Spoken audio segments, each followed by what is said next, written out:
Do you want to have time for more meaningful work, to have a bigger impact through the work that you do?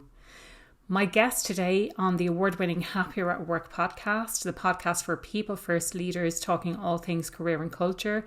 My guest today is Lisa Bodell, and we talk about simplicity. We talk about the art of subtracting and doing less things and the things that block us, the things that get in the way. So things like fear and friction and the things that are keeping us busy, like emails and meetings and the stuff that makes us feel busy when we realize actually we haven't actually got our meaningful work done that day.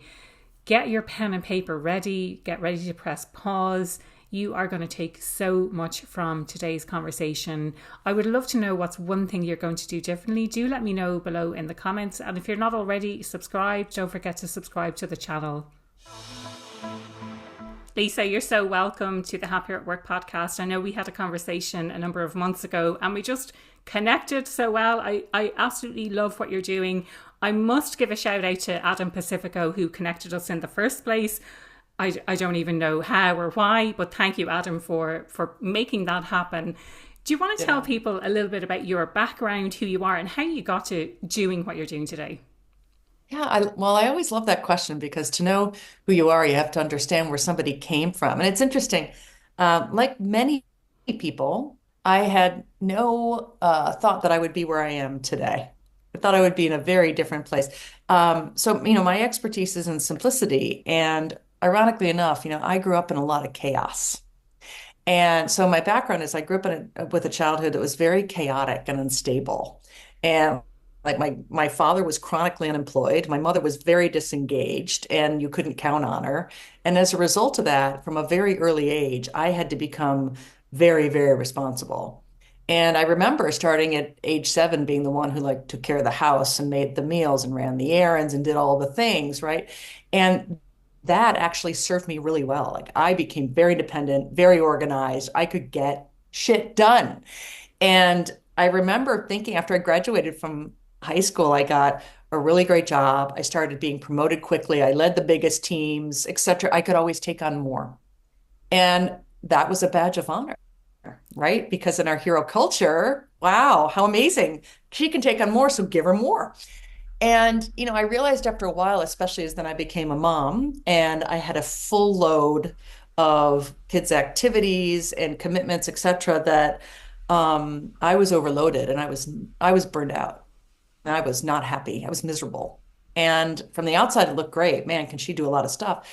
And then I had a breaking point actually when I was running my own company. I left my role in advertising and at some startups, and I started my own company. And I realized actually at one point when I was running home to let my nanny go and all this other stuff, and I had the most incredible barriers that prevented me from being home on time once again, like um, last minute calls from a client that I couldn't control. I got on the subway and there was a health emergency. I got out of the subway and there was a car accident, all the things. And I finally got home. I disappointed everybody and I thought, what the hell am I doing? And I sat down really late with a glass of wine and I started thinking, what can I change? And I realized like all the things that I was doing, like multitasking, getting up earlier, all the things that the productivity experts told you to do, color code your calendar, I couldn't spreadsheet my way out of it. There was no way to do it. And I really realized at that moment that I wasn't broken. It was work that was broken. Like I didn't need to be fixed, work did. And so I set off on a journey to figure out how. And it was really enthralling because everybody wanted to talk to me about it because they didn't know how either. And I had no intention of focusing on simplicity, but here I was. So it was really kind of like therapy for me. And I met a lot of people along the way that helped me realize the importance of subtraction is just as important as addition. And it's been cathartic for me. I can get my time back and I'm much happier Yeah, at yeah, work. yeah. I think it's such a difficult concept to get our head around. I loved how you talked about this hero culture. Oh, she can do more. Let's give her more. And that badge of honor that you get from progressing through the ranks and taking on more responsibilities. And I think we're so ingrained in that culture of I need to take on more in order to be able to be seen as this person, this identity that I've built around myself. Any And we thoughts on reward it. like that identity that we have? Yeah, well, it's interesting because we get caught up in this culture, right? We create the beast that we become a slave to, is what I always say. Yeah. And one, it's cultural at work because we get rewarded, bonus, promoted for doing more, right? Running bigger teams, more geographies, more products and services, more, right? Very rarely, excuse me, do people get bonused for less? That's just not a thing. Um, our culture is such that we say what we want to have time to think, but the minute that we try to do it, either we have to sneak it on our calendar. Why are we sneaking that on our calendar? Because it would seem like, well, if you're not busy, it must not be that important. And funny too, we say we don't want to be in meetings, for example, but the minute we're not invited, we're like, why was I not invited? And it's not that we have FOMO, fear of missing out. Some people do, but really it's the biggest thing is fear. Mm. And really it's the fear of being irrelevant. And so it's not the fear of missing out, it's the fear of not being relevant. Because Mm. everyone wants to have meaning at work. It's not just Yeah. they want to be happy at work, they want to have meaning at work. And there's a difference. Yeah. And they're willing to work very hard for things that have meaning, etc. But they get tired and burned out when they spend so much of their time of things that just seem purposeless. Mm. And so that's where the hero culture gets burned out pretty quickly because they're like, what is it all for? Yeah. It's so interesting. If I think back to my very early career, and you see these more senior people in meetings all the time, and I think All the time. you equate being in meetings to being important. And so when you start having meetings yourself, you start feeling I'm really important. And I think we start using that as the badge of honor, saying, oh, I'm so busy. I'm in all of these back to back meetings. But Yeah. I suppose, like, how do we change that mindset? I'm sure like it's not an overnight thing where we just decide Well, simplicity is the way. Like, talk to me about how do we well, start I making got a to tell you this change? joke. Well, it's funny because we all say it's that yin and yang, right? We don't want to Yeah. be in the meetings, but it looks like that's where all the important people are. Yeah. Well, the people that are in those meetings are like, oh my God, get me out of these meetings. So I often tell this joke, like there's three stages of your career. The first stage is, I can't wait till I'm included in those big meetings. The second stage is where you're so happy that you brag about being in that meeting. Yeah. And the third stage is that you will do anything legal or even illegal to never be invited to a meeting again, right? The more advanced you are, the more you're like, meetings. It's interesting. It's not as easy as just telling people to say no. It's creating a culture where being uninvited to a meeting is a badge of honor. And we teach this a lot at, for example, my company, Accenture, NBC, where the goal is to make meetings the last resort. So, for example, rather than approaching every meeting of who all do we need to include, right? We've Mm. misstrued inclusion as taking Yeah. people's time. Yeah. So rather than thinking who all do we have to include, we should be thinking about what is the least number of people that need to be in this meeting? Because stealing time is a crime, and we have to think Mm. about it that way. The other thing is, how do you make being uninvited a badge of honor? Like at NBC in my company, I'll use my company as an example. Mm. Every day we uninvite each other to meetings, and it is seen within my company like, wow, that's cool. They got uninvited because they can go use their time in better ways. Mm. And there's no FOMO. It's a culture where you are respected for your time. And if you want to stay and be invited to make, go for it. But now it's you're making the choice of how to use your time, not me. So we're kind of creating a contract, right? Rather than being Mm. told or having someone take your time, you are consciously making those decisions. And at first it can feel weird to people, but they can't complain anymore. And when they finally get into it and they realize that they can have control of their time, they love being uninvited because they Mm. realize that being in a meeting doesn't make you important.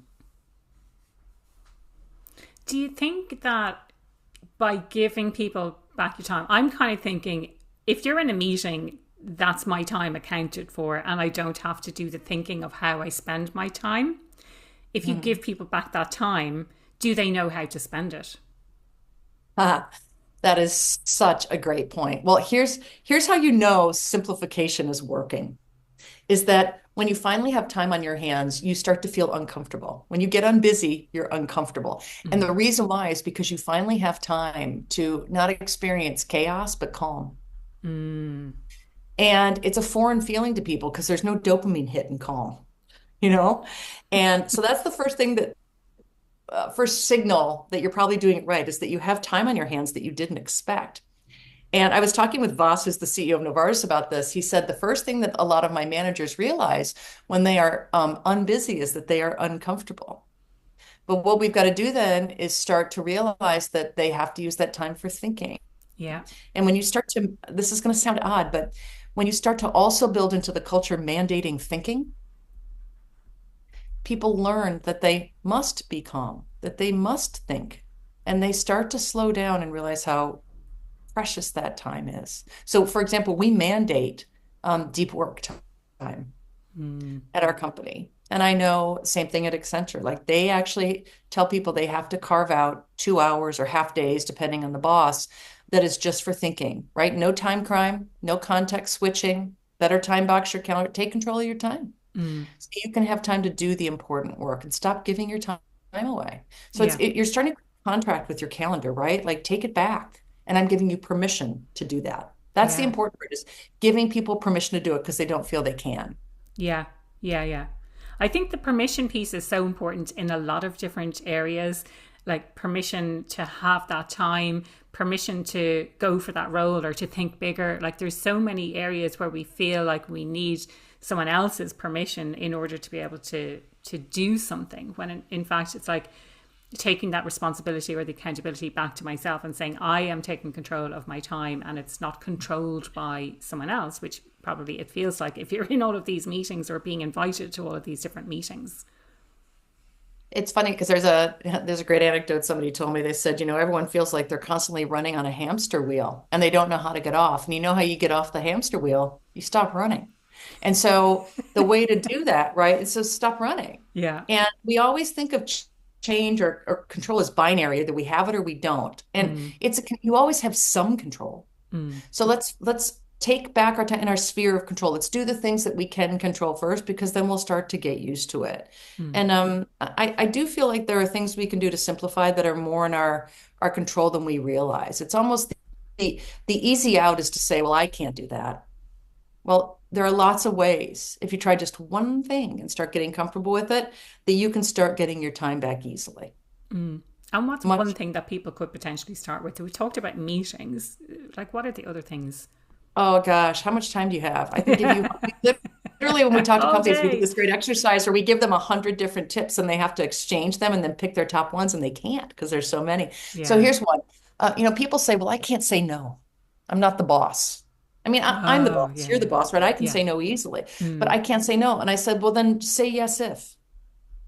And yes if is a powerful tool to get a create a two-way exchange or a contract about using someone's time. So if someone asks you to do something and you want to say no, but you can't say yes if, and then discuss the trade-off. So the person asking you has Mm. to be part of the agreement. They can't just take it. Mm. And that can be very, very powerful. Yes, if I can do this other thing later. Yes, if we can do it at this time. So you start to take control in small ways. The other thing you can do if you're the boss, and this is one of my favorite things, is to invite your team to identify and kill stupid rules. And it's so powerful. It is probably one of the most transformative things you can do. For example, I do this with my team every quarter when we get together, and they look so forward to it. I ask them if you could kill any two rules, right, within your sphere of control. Like, don't tell me that I need to change our banking system. I Mm. can't do that. What would you get rid of? And what's interesting is they come up with dozens of things. And we kill rules every time. And that's so cathartic because they can feel themselves less burned out, having more purpose, being able to focus, reach their goals.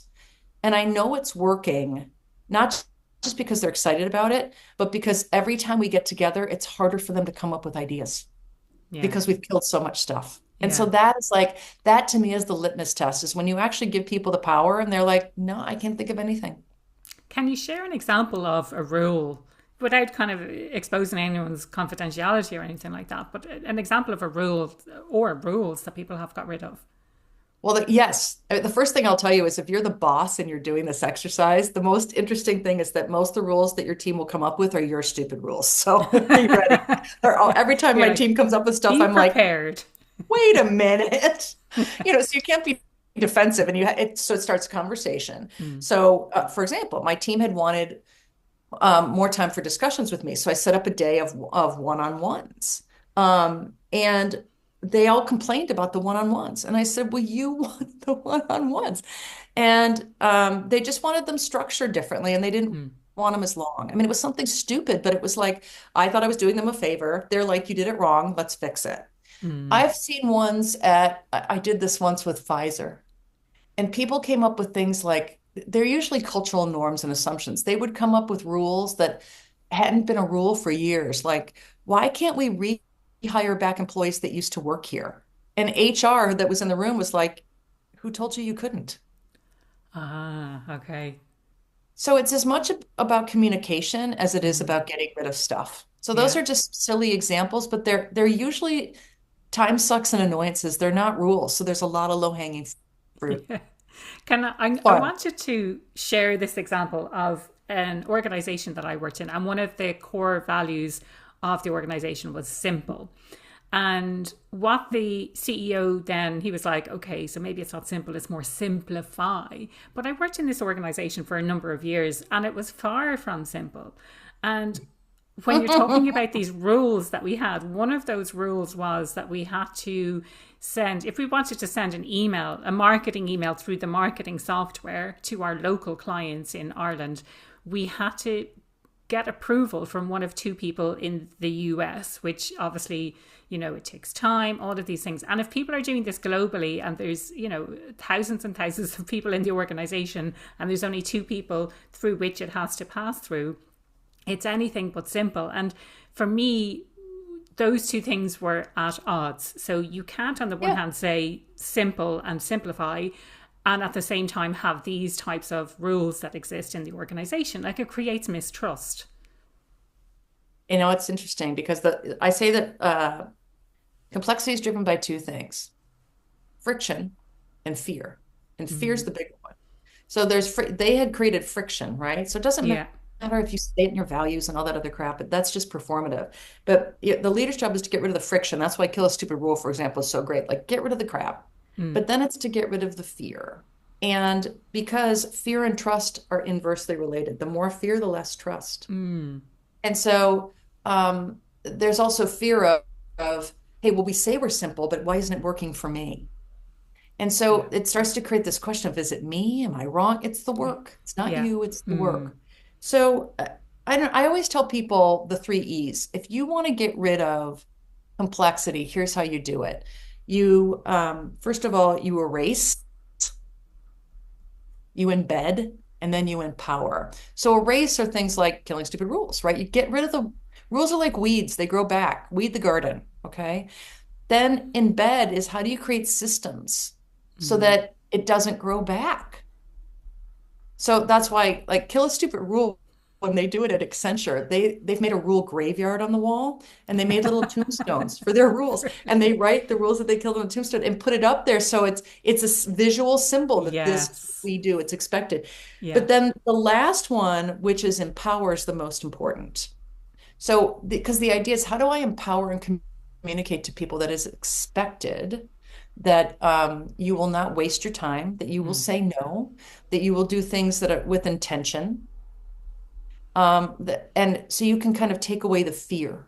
Mm. And that's where I think empower is probably the most important because you can't say we're simplified and that we challenge the status quo if everyone's afraid to say no to meetings, for example. Yeah. So it's got to come from the top. So people we take away the fear and then we build the trust. Yeah. That's what I was going to say. Like, to me, this definitely comes from the top. And if I'm a CEO, a CHRO listening today, me personally, I totally buy into what you're saying, Lisa. But I suppose a couple of things are springing to my mind. Like, who doesn't buy into this stuff already? And It's funny. what do they not know about their organization or people? Or, yeah. Yeah, I have to say the beauty of this topic is that not a single person comes to me and says, "No, we're good. Okay. We're not complex." I mean, everyone it's agnostic, everyone needs it, everyone's burned out because as I like to say, work is at a breaking point and so are people. So the Yeah. timing is really good to talk about this, right? Because things have just become so big and complex and volatile in our world. But it's funny. There are people that say they want it, but because of fear, they don't. And it's usually the Ah. bosses. Okay. Yeah, yeah, yeah. And So that's so what's let's go holding them back to back. killing Yeah. killing rules. It's interesting because we'll have a leader in the room, and people will come up with lots of rules to kill. Mm. But then the boss is like, I don't know so you know what you do? You pilot getting rid of things, right? You Okay. take Yeah. away the risk. That's what it is. It's like, I'm afraid I'm going to get fired. I'm afraid something's going to happen. So you say, you know what? For example, at McGraw-Hill, everybody identified this thing called the MOR. Everyone hated the MOR. It's the monthly operating report. It's something stupid. Everyone hated It's something it. that's created that no one reads. Yeah. Raised his hand. He goes, "I've done it for the last 3 months, and no one's asked me about it, and I didn't distribute it. Apparently, nobody cares. No one's Yeah. asked me for it." Yeah. Yeah. So he's like, "Why am I doing it?" Right? Everyone has these stories. Well, what they realized was the MOR was something that the boss had created, Ah. and so everyone got really scared. And the Yeah. boss said, "I just created it because I thought you guys wanted it." So that communication, right? And he Going said, "I back don't know if to similar to what you had said, I created these one-to-ones because you told me you wanted one-to-ones. you told me you wanted it." And so, Yeah. but not, they didn't do it in the right way. So he said, "Look, I'm not comfortable getting rid of it, right? This has a lot of data in it, but if you're telling me I can get that data other places and you point out where, let's pilot getting rid of it for 3 months. And if no one misses it, we'll kill it." They killed it. Yeah. Yeah. So, change doesn't have to be all or nothing. We Yeah. can get into it in different ways. Pilot Yeah. it. I this brings back memories of someone who I used to work with. I'm not going to name any names, but we used Oh, to come on, do name reports. names. We used to do Just reports name. for clients. Just kidding. His name was Oliver. I'll give Okay. Oliver. We used to do reports for clients, and he decided that he was going to create the report, but he was not going to send it. And he was going to see if that client came back Exactly. and said, "Hey, you haven't sent us that report." It would be ready to go because he created it. So a few times of doing that, and you quickly realize that we're producing this report, and this is back in the day when we were doing it in house as opposed to outsourced. So we're producing this report every month for Yeah. the client, and no one's actually reading it. So what's the No one point in cares. producing this report? Yeah. Well, but this is what I say about, so much of work has become performative. And what I mean by that is we do it like window dressing, right? It looks good, so we can say we did it, but it has no value. Yeah. We're not doing really valuable work. Um, and the biggest distinction is we think we're in a groove, right? Because there's a rhythm to it, but we're really in a rut. Yeah. And the issue is those things look and feel the same because their grooves are comfortable, right? But Okay. Yeah. ruts are also, we just don't realize we're digging ourselves into a hole. Yeah. And that's where we have to give people the power to challenge stuff because Mm. just because it feels right or that's the way we've always done it, that's the problem. We are just giving away our time and it's a non-renewable resource. You will never get it back, Yeah. ever. Yeah. Yeah. Yeah. And That's that's the thing. the And biggest. I mean, that brings to mind the hotel business, flights. Like, you don't get that time back. So you have to sell those hotel rooms. You can't sell a hotel room for a last night. It's not like a product. So That's it's the right. same. It's the same with our You can time, isn't try, it? but I don't think it'll go very well. Yeah. Yeah. You can try hopping into your DeLorean and heading back to Yeah. 1985, 1955, but not sure if Yeah. that's going to necessarily work out on this occasion. But I think it's, I suppose my question still is, why are more people not doing this? Well, a couple of things. They don't think that they can Mm. because more is valuable in Oh so many yeah, okay, companies, right? yeah, So yeah, it's cultural both within organizations, as well as within our culture, right? mm. Our kind of hero culture, our work culture. Um, and the other thing too is that we we confuse being organized with being simplified. So there's some mentality things that need to shift, right? So I call it the complexity trap. First of all, being organized is not the same thing as being simplified. So the the closet organizer expert, Marie Kondo, Yeah. the beauty in what she did was not organizing all your crap. She looked at each piece, got rid of the stuff that didn't bring you joy, and then Yeah. organized the things that did matter. And that's the Yes. point. But there's subtraction in that, right? Yeah. And so Yeah. it's not like you're going to open up your inbox every day and go, does this email give me joy? It's not going to be like that. But it gives you a framework to say, just because it's a 12-step process doesn't mean it's worth it. Yeah. And the other thing I think we have to embed into our work is the value of subtraction, not just addition, because Yeah. there's only so much time, right? And so if you want people to keep doing important things, you got to get rid of the unimportant. Yeah. And actually, you got to be able to tell people, actually, I'd say reward them for stopping doing things. And I'll tell you, Sanofi, which is a pharmaceutical company, as you know, in France, Mm. they actually build in to their strategic planning. They mandate that people say next year all the things they're going to stop doing as much Yeah. as they're going to do. And Mm. that's a really good, right, psychological habit to get into. And they reward people for what they get rid of. That's very powerful. Yeah. So we talked about meetings being something that's a time suck. You mentioned emails. I'd love to drill into emails and maybe other busy work that makes us feel like we're doing work, but we're not actually getting anything done. Yeah, we call it the work of work. I mean, when I ask people, and I'll give you some ways you can improve those. When I stand on stage and I ask people, what do you spend your day doing? The first two things every time are meetings and emails. Yeah, totally. And then it Yeah. doesn't get any more motivating from there. It's, reports, Yeah. it's Zooms, but or phone call, like it's different Yeah. versions of meetings. It's decisions or lack of decisions. It's putting out fires. It's the work of work. Yeah. And so we dramatically underestimate the importance of getting work right because culture is the work you do every day. And that's what Yeah. leaders miss away, Mm. right? Culture isn't the thing on the wall, right? Remember you said your company had simplicity as Yeah. one of their key tenets. Yeah. Yeah. That's not it. Culture is Mm. the lived experience and how we spend our time. Yeah. And most people will say it's meetings and emails. So, email is a big time suck for people. And it's where I think productivity experts get it wrong is they're like, well, just set your 20 minutes for where you're just going to do your email. It never works. Mm. And I think what we need to do is put some things in place like that make your inbox better. So why don't we get rid of some of those empty calorie emails, like those FYI emails that everyone feels that they need to respond to be nice? Merck actually writes in one-way emails, NNTR, no need to respond in the subject line. Brilliant. And it gives permission, right? That, hey, I'm just sending you this as an FYI. Yeah. No need to get back. They cut back their email by 18% by doing that. Wow. Using bluff, bottom line up front in your emails. So teaching people how to get to the point faster Yes. really cuts down on time. So it's not just the amount of emails, but it's the way we write emails. Yeah.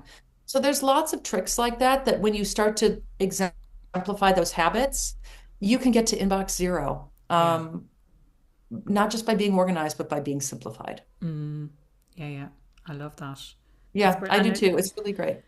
Yeah, because I think it's something that I think a lot of people get tripped up on, and I'm trying to be a bit more. Well, here I am with my emails open in the background, but I know that I'm like I should be opening them in the morning and in the evening, and I do have a filter put on so that all of the newsletter type of stuff doesn't even hit my inbox. But I know I need to improve that. Any thoughts on some of those kind of tips that people have and how we can further improve? But I love what you've shared. Yeah, I think unsubscribing is a very big Yes. way to lift. And I tell people, like set a time. This is what I do with my team. The last day of every month or whenever it is, you go through and everything that's save everything in your junk. And then take it or junk or things that you filed away as whatever and unsubscribe from it. And pretty soon what seems like this starts going down like that. And it's Yeah. just this visible relief kind of thing. I Yeah. think creating the folder system, I think also having people do a tagging system is Yeah. very interesting, Yeah. meaning, right, everyone has a framework for if something is urgent, if something's a decision, if something's just an FYI, because then I know how to sort it and Yes. then use my time going through it. Yeah. Yeah. So Yeah. those are easy things to do. Again, I think it's more about um, it's not just about the inbox, but it's also about managing the calendar. Yes. So one of the things that I think is so interesting is people don't think they're allowed to take control of their time. And so the two things that we always do in our company, again, is we mandate a half day a week for deep work. Mm. We do designate meeting-free days. So internally, you can't put meetings on the calendar. And the other thing is we time box. So for example, a lot of things that I do, and you do, right? You do a lot of prep calls. Mm. But why am I doing so many prep calls on different days? If I could just do all the prep calls on the Yeah. same day, it would certainly be a lot more efficient. So Yeah. I tell my team, you may only do prep calls on these days. Yeah. And the first response from them was, oh, that'll never happen. What if a client can only do it on a different day? And I said, well, you can make exceptions, but usually there's going to be some week where they can find the time. Mm. And guess what? They do. Yes. So it works. It's just this fear Yeah. of coming off as, here's another thing we have to change. People feel that they look selfish with their time. And I Mm. said, there's a big difference between being selfish. Selfish implies you're difficult. Being protective of your time is when you're being smart. Mm. Those are different. Yeah. And so I want people to be protective of their time, not selfish with their time. Yeah. I th- oh, there's just, I suppose for me, there's so much to add this, like this fear. And does this come from, well, I'm being paid, so therefore someone else owns my time because I'm being paid for my time. But Yeah, actually, you're not being paid for your time. And I think this is where the whole that's the flexible difference. working that is being challenged as well. It's like you're being paid for the results and the impact that you have. You're not being paid for the number of hours that you show up in a certain place or whatever it might be. So is that what's driving that fear? Yeah, I think that everyone thinks that they have to be, especially with technology, right? Because Mm, the availability is there. I yeah. can get a hold of you late at night. I can text you anytime, that kind Yeah. of stuff. That doesn't mean it's right. Now, listen, if it's Yes. something that's urgent and important, I Mm, get it. Those things yeah. happen, but that shouldn't be regular. And the other thing that I think is, yeah, people think that they have to give their time, but it's about output. So if you tell me that, look, I'm not, yes, if I could attend, Yeah. but I'm not going to be able to get this other thing done, people start to realize that they can be more selfish with their time. Mm, Yeah. yeah. Yeah. So I, I get it that people tell me that they can't do something for me during the day or they can't attend a meeting because they're busy doing something important.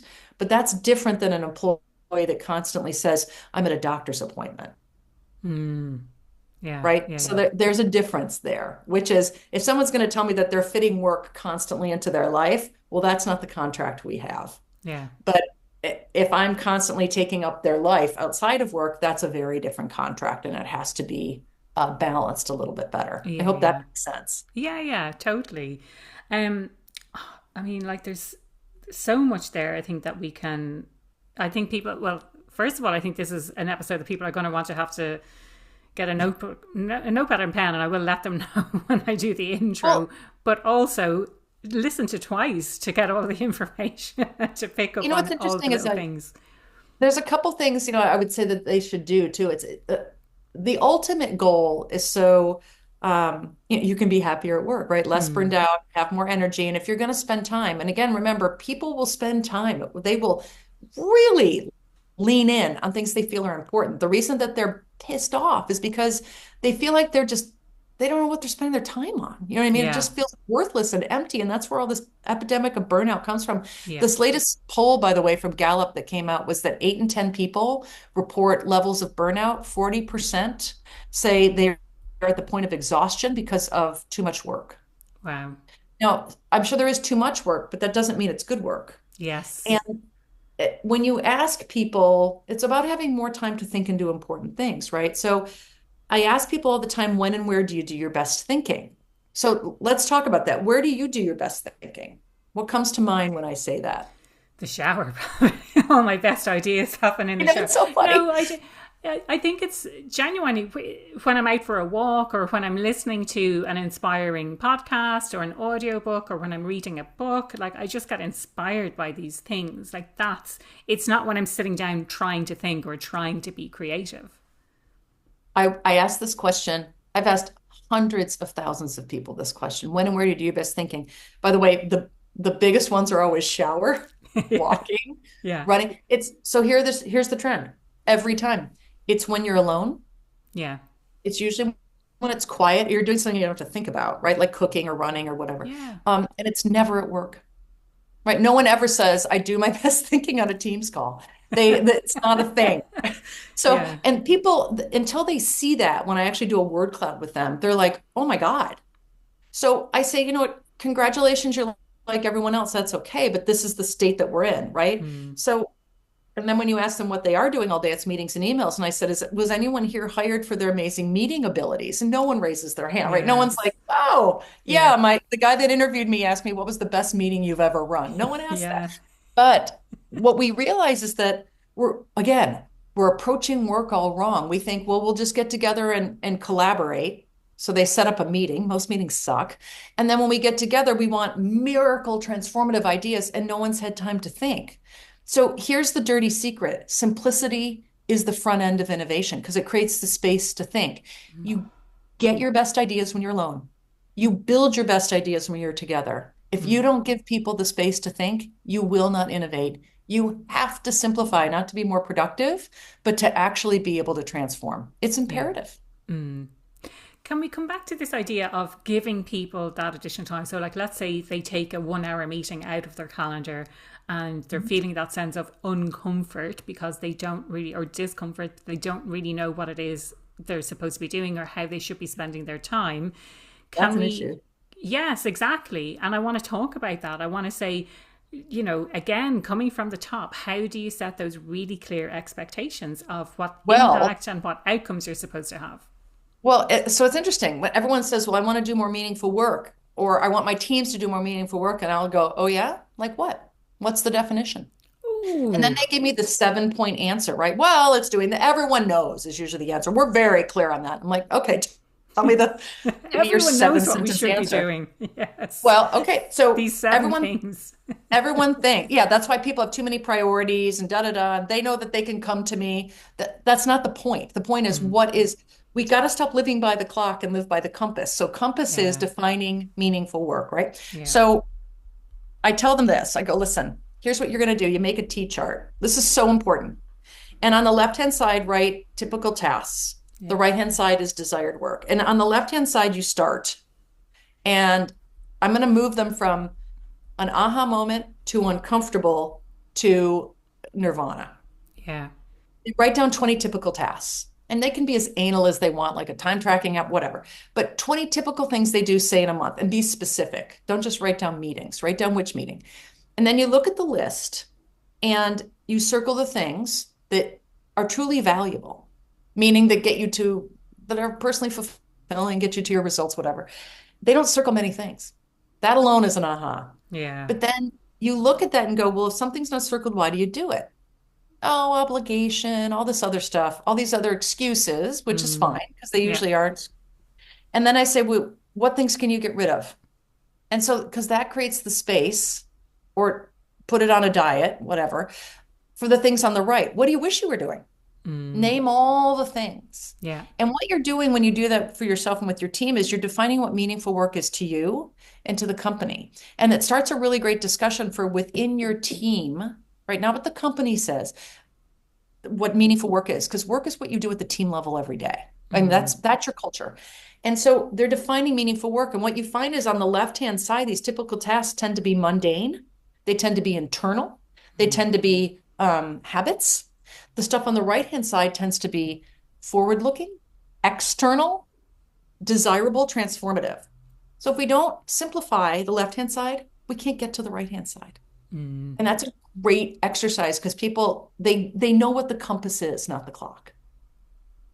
yeah. So I love I think that. that could be really, even individually, you should try it. See what you Yeah. come up with, right? Take a morning and do. I'm thinking about all of the stuff I have. And after this call, I am going to do the clock and the compass, how am I spending my time versus this is how I would desire to spend my time. Because I think as individuals, we do come up with all of these excuses. We say that we're so busy. We say that we don't have time to do this. And dare I say, and I think you had mentioned it earlier, it's not like a one and done. You will need to do this on an ongoing basis to see, well, what is creeping back? What are some of the rules that we got rid of that are coming back? but also, just to keep the weeds at bay as well, and keep doing this, make sure that on an ongoing basis we are working on the stuff that's meaningful for our team. And like for me, I always talk about how you need to make that relationship between what you as an individual do on a day-to-day basis, what the team is trying to achieve, but also at the wider scale, the impact that it's having on clients, the impact that it's having on the organizational results. Well, why do you come to work every day, right? This is it, I mean, this is the whole purpose of your podcast, which is how do you be happier at work? Mm, And to me, it's about meaning, yeah, right? So I come to a job to make an impact, yeah, to do what I can do, to serve whatever purpose the company wants and what is meaningful to me. If it's not meaningful what that company's doing, why am I there, right? I mean, yes, and for some people it can be, look, I need the money, I need the job. yeah, There's other things, but it's got to give you some kind of meaning and fulfillment. mm, And I think that should, again, the clock versus the compass is a really important thing for us because that's why people leave when they're spending too much time on the clock and not the compass. They don't they don't typically leave jobs for money. mm. They do. But if they really loved what they were doing, they'd stay. Exactly. But Yeah. How much more money do you need to get somewhere else to make it worth your while to leave something that you really, really enjoy? you know, that's the irony to me, which is simplification is not just, this is not about productivity. And Mm, don't tell people that because it's insulting. mm, Yeah. Hey, well, let's get rid of stuff so you can be more productive. Screw you. I'm very yeah. productive, right? Yeah. When you say, I want us to simplify so you can get to the work that matters, so we can have more Yes. meaning. Then people are like, yes, Mm, because that shows value and it shows purpose, right? I'm not here to sit in meetings. I'm here to feel relevant. And yeah. that's a higher purpose. Yeah. Now, I love that idea of impact, and you're working for meaning, and the work that you do, because we spend so much time at work, it gives your overall life meaning, or more meaning for you, I think, as opposed to, I don't mean it means that you're more important or anything like that. It's more, I feel like I have a sense of purpose when I go and I do this work that's very meaningful for me. And It's you're so both. right in saying that some people, they do it for the money, but inherently in that, that means that I can pay my bills, or that means that I can support my family, that means I can save money to do a degree. But in the longer term, I think we do need to have that deeper meaning, and it is not just all about the That's money. It is more about, like, what is the impact, what's the legacy, however you want to frame it, like what's the impact that I want to have on the world around me. And I think for me, at the end of the day, we're here to serve other people, and understanding how we best serve those other people is the absolute best thing that we could do for ourselves. You could make more money doing other things. So could I. I choose not to. 'Cause one, I have to make money. I mean, let's be really clear for everybody here. Like, I am a business person. You are too. Yeah. I am a for-profit company. I want to make money. There is no doubt in my mind. However, I could make a lot more money doing other things and I could be good at it. And I'm sure Mm, you could too. But I would not be happy or fulfilled and I would eventually yeah, leave. Like, how is that the way to live your life, right? exactly. So Yeah. yeah, there's a lot of things you can do where you get your basic needs filled, right? Mm, Money or whatever it is, healthcare. I have no idea. But the goal is to do something with purpose. And I mm, think that's, to me, that's happier at work, right? Like I feel like I'm making a meaningful impact. When I die, I want to make sure that I did something that was worthwhile, not yeah. that, I don't, everyone says that, but I don't think many people do that. Yeah, yeah. And again, I mean, to me, this comes back to applying the clock versus the compass in your life. How are you spending your time when you're not working? If you say, well, work is this part of my clock, okay, so when you have free time, how are you spending that time? Are you reading? Are you connecting with other people? Are you spending time watching Netflix? Guilty on all three, but I think you need to intentionally design how you spend your time if you want to have that sense of meaning. Well, that's interesting because you can, there's everyone always says the way that we live our lives is if time is infinite Yes. and you live your I'll life do that differently. tomorrow, or I'll do that next week or next year. Yeah. We live our lives very differently if we weren't living them forward, if we had to live them backward, meaning if you knew how much time you had left. Oh, that's They have powerful. that. It's very interesting when people say they set a timer. It's not a timer for how much longer they, what they think is going to be infinite. But if they said, if you knew you were going to die at this age, Yeah. and they set the clock and they start seeing it tick down every Yeah. single day. Yeah. Yeah. I mean, Yeah. it's very morbid, but in the same sense, it's like, whoa, like I you're better get thinking on it. dramatic, but your thinking becomes dramatically different. Yeah. And it's interesting because it makes you really think about what do you want? How will you spend your time? So you don't live what people want is they don't want to live with regret. Mm. Yeah. And that is we don't think about it until time's up. Yeah. Yeah. So The there's a lot of greatest like regrets of the psychology. dying, isn't it? Bonnie Ware. Yeah.